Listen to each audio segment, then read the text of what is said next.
If you have ever wondered what happens to your credit score when buying a house, or what type of problems you run into when you are trying to purchase a home, then don't go anywhere because this video is for you.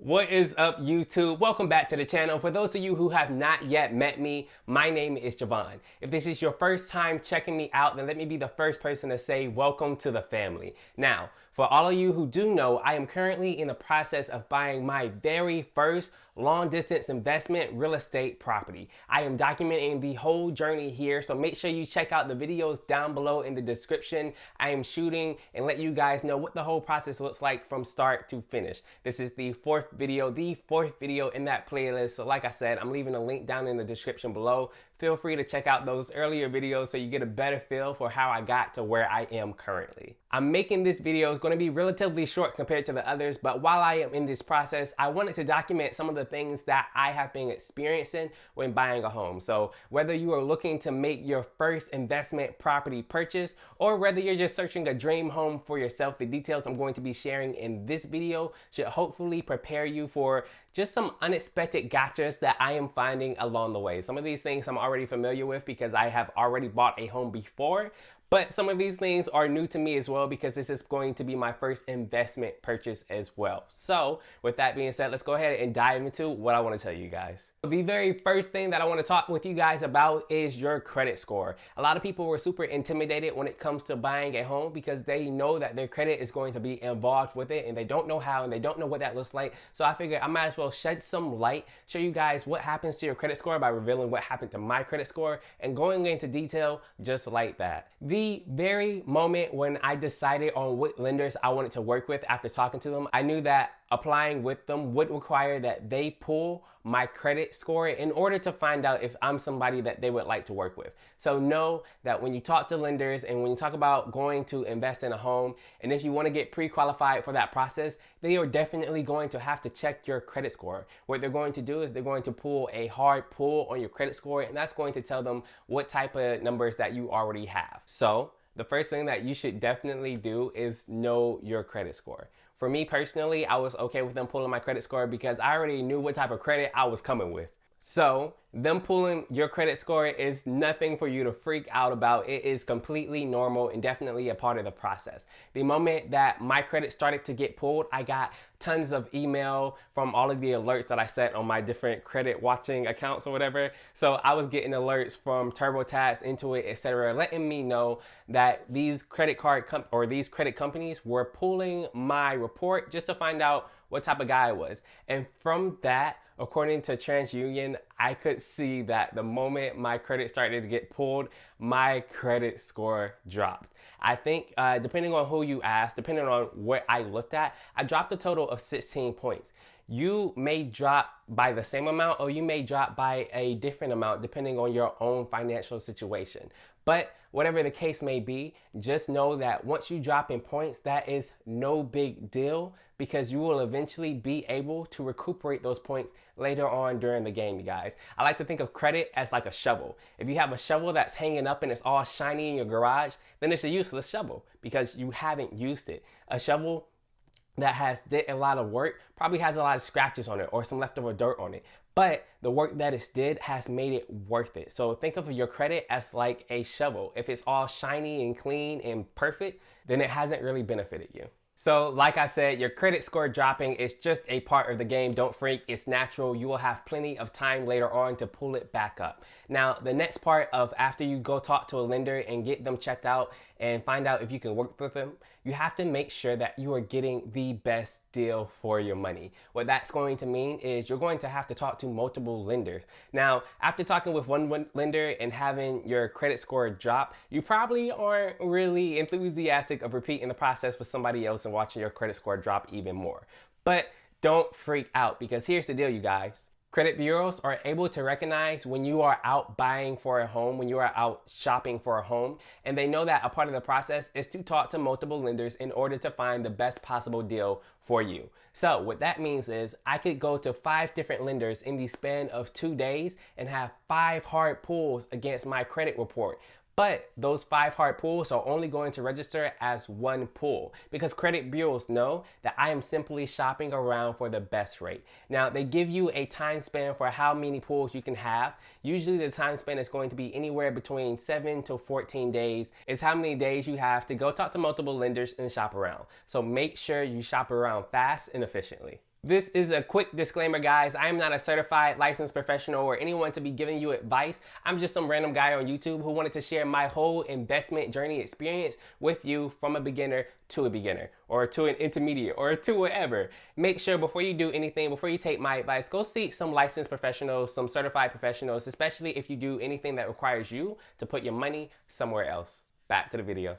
Now, if you are interested in how I got my credit score to be so high, even though I am only 24 years old, I have left a link up above for you guys to check out. It is my first video detailing about all the things that I did when I started at the age of 20 to raise my score to what it is today. It's my first video, so the graphics aren't really all that hot, but it has a ton of good information that could be useful to you or someone that you know, love, and care about. So make sure to check that out. The next thing that I want to talk with you guys about is closing costs. Now, closing costs is usually an afterthought and no one really tells you about it when you're buying a house. So the first thing that people usually focus on is a down payment. What is a down payment? Well, let's think about the purchase price for your dream home. Let's say that your dream home is going to cost $200,000 just to make the numbers really even, right? If your dream home costs around $200,000 and you save up 10%, that 10% is going to be equal to $20,000 saved up to purchase that dream home. That $20,000 saved up is usually referred to as the down payment. But the down payment is not the only thing that you have to save up for when attempting to buy a house. Some of the fees that comes along with the purchase of buying a house that no one really talks about for you is the inspection fees, the appraisal fees, the closing costs, and all the things that comes along with that. And all of that can range anywhere between 3 to 6% of the purchase price of the house as well. So if you have a purchase price of a house that's worth $200,000, 6% of that amount is $12,000. So not only do you have to take into account the 10% that you saved up, the $20,000, you also have to add in an additional $12,000 on top of that, bringing your total that you should save up for a house with a purchase price of that high to $32,000. But no one ever talks about that. Why? Well, the reason no one ever talks about it really is because closing costs can be covered by the seller. It's not always something that has to be covered by you, but in case it is a charge that you have to be covered by you, that means that you have to put in either additional money or decrease the amount of money that you have saved up for your down payment and use some of that for the closing costs, which isn't fun. But closing costs is just one of the fees. Like I said in the beginning of this video, I am in the process of buying my first long distance home for a rental investment property. So one of the things that I have to do if I find a house of interest is get an inspection done on that home. Well, that's if I'm doing things the right way, and I definitely want to do the things the right way. Now with an inspection, that's basically you hiring somebody who's certified and they go out for you and they check out the house. They look at the roof, they look at the AC, they look at the condition of the home, the foundation, you name it. Depending on what you want them to check specifically, that's going to determine the price. So there is no one set price for an inspector. So let's say that I get an inspector for a house of interest that I find and they cost $400. I send them out to the house. I pay them $400 because that's coming out of my pocket. I have to pay for that. They go to the house, they check things out, and they send a report back to me. Now, in that report, let's say that the roof is messed up, the foundation needs replacing, the walls are really trashed, and you don't want to pay for any of this. So you ask the seller if they could help pay for most of it, if not all of it. What if the seller doesn't agree? If the seller doesn't agree, and you still don't want to buy the house knowing that you would have to fix up all of those things, that means you have to continue your search, your process of looking for a house. that also means that that $400 that you paid to have that inspection done is essentially being washed down the drain because you're not going to go forward with the house. Now, if you do that 2 to 3 more times, let's say you do that 3 more times and the same thing happens over and over again, that means you lost out on $12,000, and you can see how that starts to eat away at the amount of money that you had saved up initially for a house. Now, is this me advocating that you don't do inspections on the houses of interest that you want to purchase?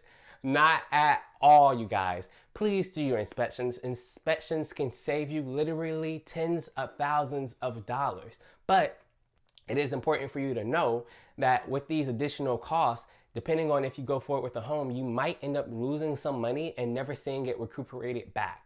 But that's a part of the process, and that's just the name of the game. Speaking of closing costs, the investment property that I'm looking forward to purchasing is in the state of Georgia. And a part of my process of looking for the home, I have found out that in the state of Georgia, the seller can only contribute up to 2% of closing costs if the investment is going to be used for a rental property. Now, that kind of sucked for me because at one point in time, I thought I saw a property where the seller was willing to pay all of the closing costs or a huge chunk of it. But since I would be using that property for an investment property, they could only contribute 2% at match, meaning I couldn't take full advantage of what they had to offer. So even small things like that are things that you have to be aware about if you plan on investing in a real estate purchase and using it as a rental property. Just food for thought. So this is a quick interruption, you guys. If you can do me a huge favor, because it definitely helps the channel grow. If you like this type of content, then smash that like button down below until it turns blue. And also don't forget to hit the subscribe button while you are down there as well. When you hit the like button, it helps this video goes out to a lot of other people who may love this type of content. And when you hit the subscribe button, it makes sure that you don't miss out on any future videos that I make. And trust me, with this playlist, you definitely don't want to miss anything, because hopefully it's going to give you a lot of benefit just to see the whole entire process. With that being said, let's go back to the video. Okay, so the last thing that I want to talk with you guys about is what all I had to give the loan company, the lending company that was going to lend me money for the purchase of the house. What all did I have to get them in order to become pre-qualified, right? So the first thing that I had to have was 2 to 3 months worth of bank statements with all of the banks that I banked with. The next thing that I had to have was 2 years worth of tax returns. The next thing that I had to have was 2 to 3 months worth of my very most recent pay stubs. After that, I had to have 2 years worth of W-2s. And finally, I had to have a school transcript because I am actually very young. I'm only 24 years old. So some of them may ask you for a school transcript as well.